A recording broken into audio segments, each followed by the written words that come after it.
I'm Jamie Rogers from Care 11 TV in Minneapolis, Minnesota. How Oh, are you today, Mr. Lehane? I'm great. Thanks, Jamie. How are you? I'm doing well, thank you so much for asking.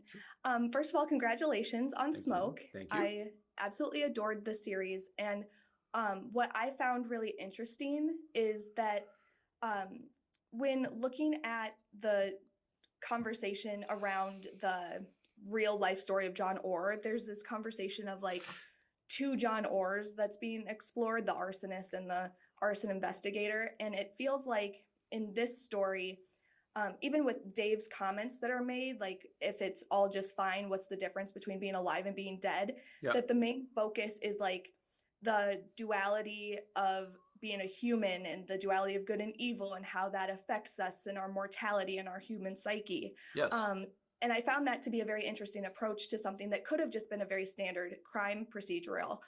So I was hoping you could kind of walk me through your thought process in approaching the story this way. Well, yeah, I would say there's three actually. There's Dave seeing himself as an arsonist, Dave seeing himself as an arson investigator, and Dave seeing himself as a creator, as a writer, as a budding novelist. I thought that was very interesting too. I was just like that those three aspects from the real John Orr, and then I don't think I kept anything else from Orr except his method. The coin taped around some cigarettes. Then it was no. Then it was just to let rip on this idea of. I think we're in a very dark time in terms of performative masculinity. It's led us to a very dark place. I mean, you have all these. Um, I don't think I need to speak to it really. Actually, it's so obvious and so bad. And I thought, what if this guy was just such a false projection of himself? What if the projection of him was so far, so that we don't even show you how far until the final minutes of the final episode. I mean, this guy is projecting 1,000 miles out, and Oh, I wanted to look at that, and Taryn wanted to look at that, and so that's where we built this guy from that.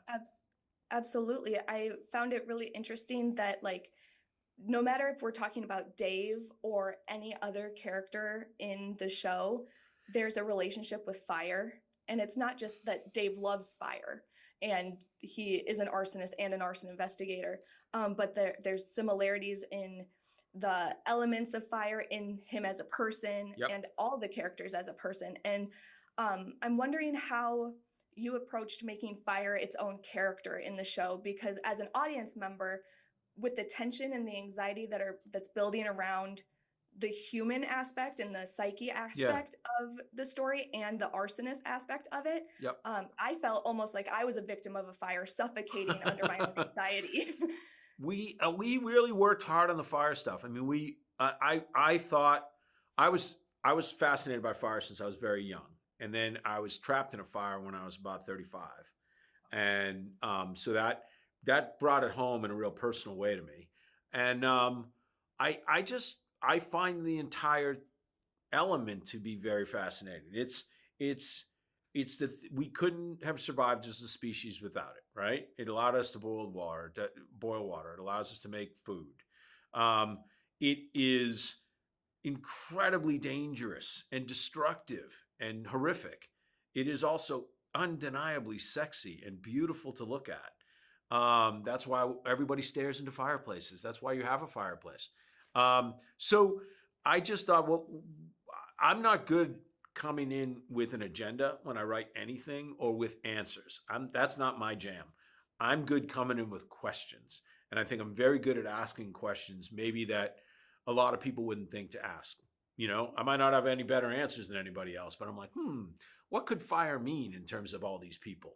And so that's where I felt the show really drove its character. And I came across the fact that John Orr had once been trapped in a fire, and when he was a fireman, and he ran towards what he thought was his rescuer, and it was his own reflection. And I remember when I came across that, I went, "That's my opening. That's it. That's it exactly." Because that's the story of Dave Goodson. He's running towards himself. But what he is a mirage because he's completely fake. And so that's when I said that's how we open the show. There's no question. And that was always there from the very beginning, that opening. Amazing. Well, that is my time. So thank you so Oh, much for thank you. explaining the analogies and your thought process to me. I really appreciate your time today. Thank you very much. Thanks so much. Have a wonderful day. You too.